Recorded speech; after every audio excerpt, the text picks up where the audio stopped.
हनुमंत कथा के आयोजन से पहले पीठाधीश्वर धीरेन्द्र शास्त्री ने की पत्रकार वार्ता। बांदा में आज से लगेगा आस्था का महाकुंभ। बांदा में हनुमंत कथा के आयोजन को लेकर बागेश्वर धाम के पीठाधीश्वर धीरेन्द्र शास्त्री ने 5 दिवसीय कथा के आयोजन से पहले पत्रकारों से बातचीत की। इस कथा के आयोजन को लेकर जनपद के लोगों को और बुंदेलखंड वासियों को शुभकामनाएं दी। पीठाधीश्वर धीरेन्द्र शास्त्री ने पत्रकार वार्ता के दौरान सनातन धर्म पर महत्वपूर्ण फोकस किया।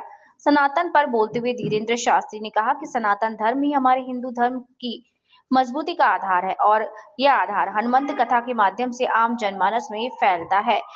इस हनुमंत कथा के आयोजन को लेकर जनपद तथा बुंदेलखंड वासियों के लिए एक आस्था के महाकुंभ के समान बताया, जो सनातन को मजबूत करने के लिए हिंदू धर्म को आस्था से जोड़कर सनातन को मजबूत करने की ओर प्रेरित करता है।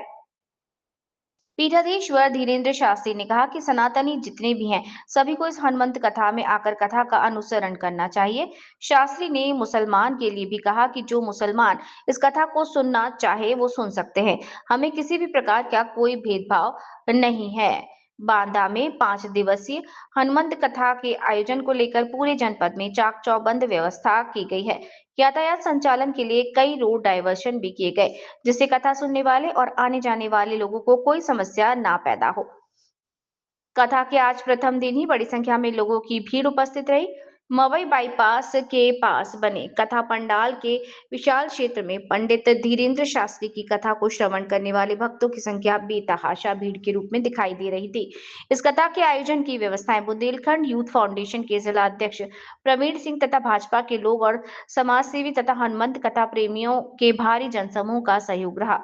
कथा आज 16 जनवरी से प्रारंभ होकर 20 जनवरी अपने निर्धारित समय पर चलेगी।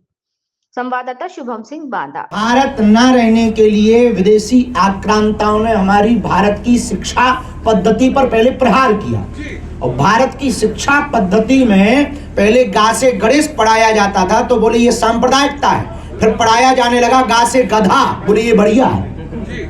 उसी कारण अब बच्चे भी गणेश की जगह गधे हो रहे हैं और भारत में सेकुलरिज्म का कीड़ा काट रहा। देश को बर्बाद उन्हीं लोगों ने किया जिन्हें गुरुकुलम पद्धति से दिक्कत है। भारत को यदि भारत बनाए रखना है तो हर जिले में भारत सरकार को वैदिक गुरुकुलम की स्थापना करना जरूरी है।